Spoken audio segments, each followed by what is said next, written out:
So thank you for coming along and joining us for tonight's Tea in the Dark with Wild Ways Well and Cumbernauld Living Landscape. This isn't quite how we would normally do this. When we planned these sessions out, we envisaged a beautiful green place and we would sit as darkness came around a fire as a group, enjoying each other's company and listening to some stories as we sat around the fire.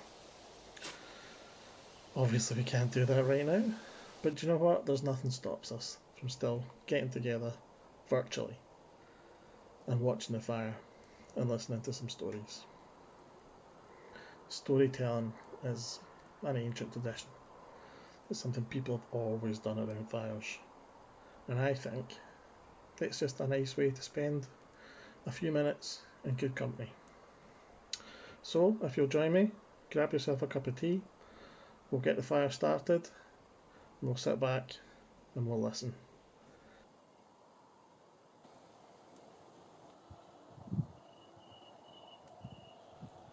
So tonight's story is an interesting one. This is an old story, and the reason I know it is I was actually told this by a mysterious hermit who lives in a cave deep below Cumbernauld town centre. I was there looking for the library one day and I got hopelessly lost, and I stumbled across this old gentleman, and he was a bit of a storyteller, and this is the story he came out with. It's called The Wolf and the Deer. You might have noticed yourself that Cumbernauld has a large deer population. A lot of people love to spot them in the woods and the green spaces, living their own mysterious, secret little lives. To be perfectly honest, it could be argued that there are too many deer in Cumbernauld. A lot of ecologists might say that. The numbers are increasing, especially as some of the people who live near the woods enjoy feeding them. So there's always a plentiful supply of food. But the main reason that the deer are so numerous is pretty simple. There are too many deer because there aren't enough wolves. This is the same all over Scotland, where people's intolerance for predators means that the wolves were wiped out long ago, driven to extinction. There are a lot of places in Scotland that have tales of the last wolf being hunted down and killed by mighty hunters.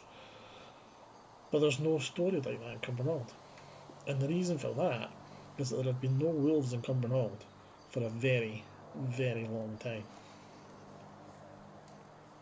Many years ago, while wolves still lived and flourished all over Scotland, there was a deer that lived in Forest Wood, and he decided that he was going to build himself a home. He picked a beautiful spot, a clearing in the woods below the peat, where a stream flowed past and there was a view down over the valley, where Abram Hill would be now.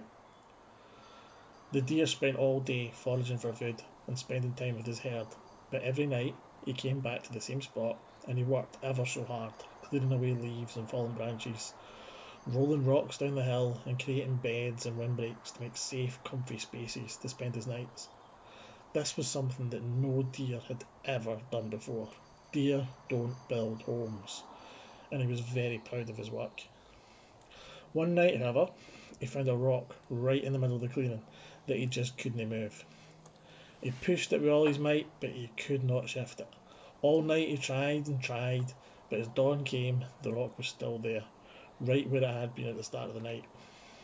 The deer had to leave the clearing to meet his herd and find food for the day, so with a heavy heart he left to forage. But he vowed to return and move the rock that night. Now it so happened that in Forest Wood at that time there also lived a wolf, and the wolf too had decided to build herself a home. She picked a beautiful spot, a clearing in the woods below the peat, where a stream flowed past and there was a view down over the valley to the mountains beyond. The wolf decided that this clearing would be the perfect place to spend her days, sleeping by the stream after a hard night out hunting with her pack. And so the wolf got to work, clearing away leaves and rocks and creating safe, comfy spaces where she could spend her days. One of the first jobs the wolf undertook was to roll away a big rock right in the middle of the clearing.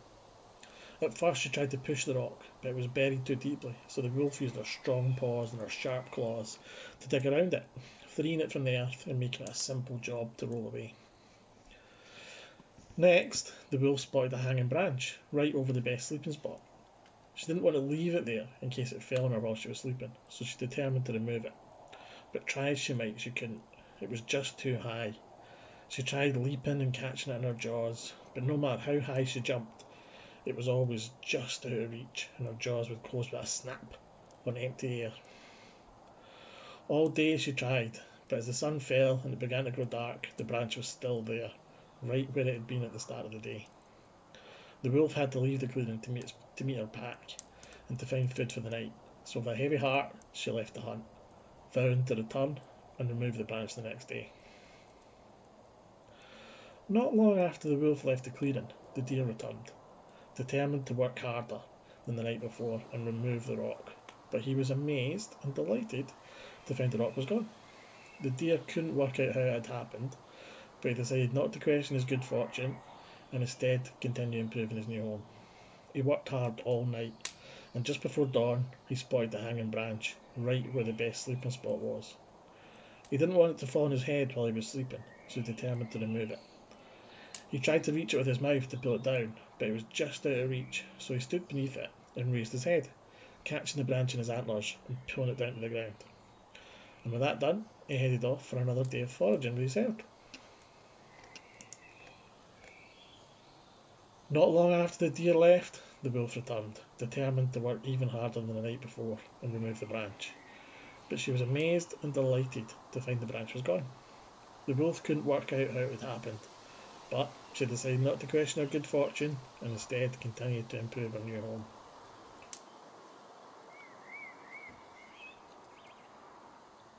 This cycle continued day and night for a whole week.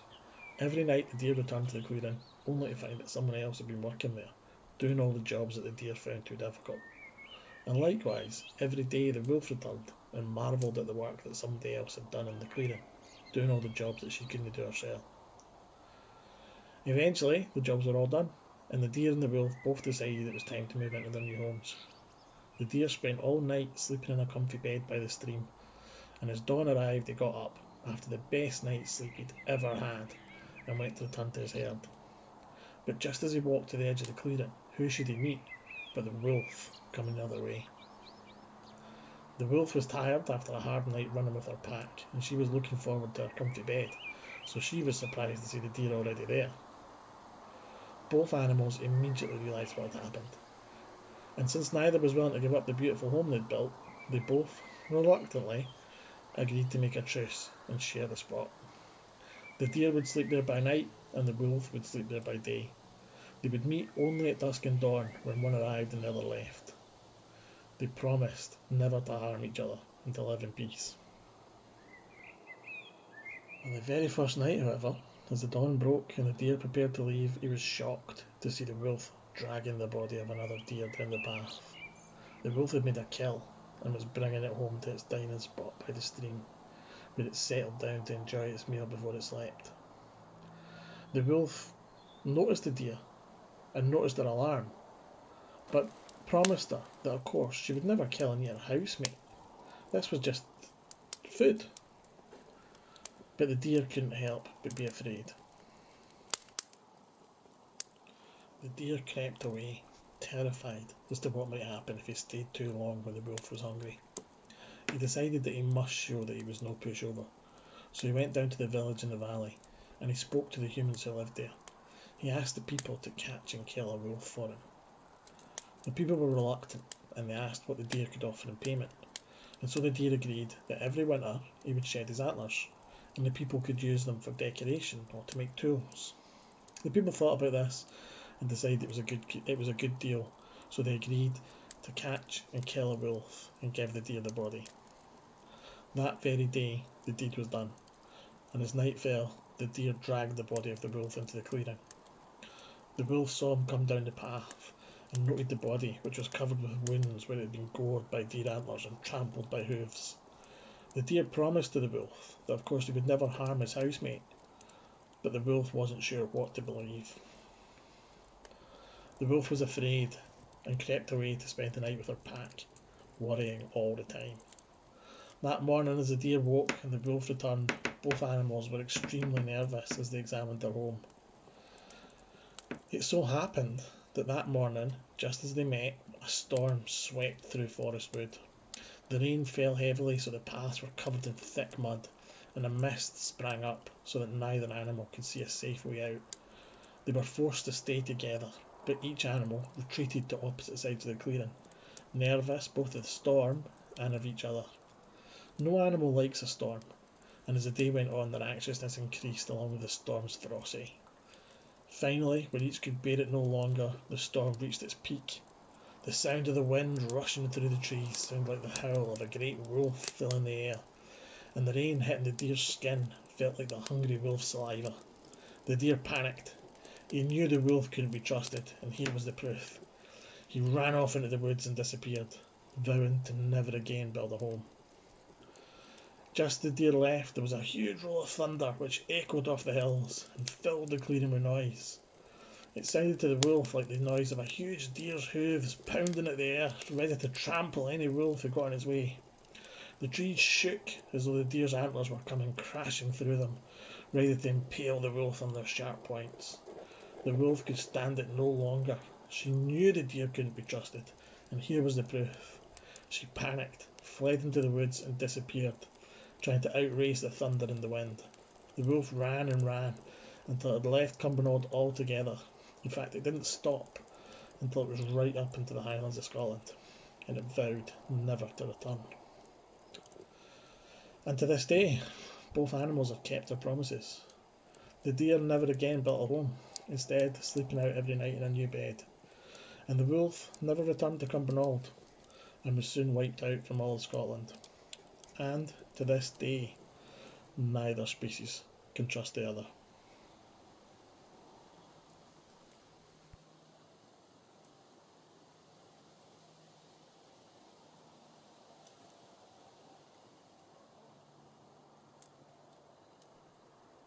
Thank you for joining me tonight to sit round the fire and hear the story of the deer and the wolf.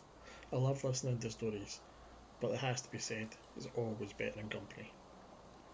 There'll be many more Tea in the Dark sessions to come from Wildways Well and Cumbernauld Living Landscape, and not just virtual ones. I look forward to sharing a mug of tea and a story with you all in a Cumbernauld green space soon.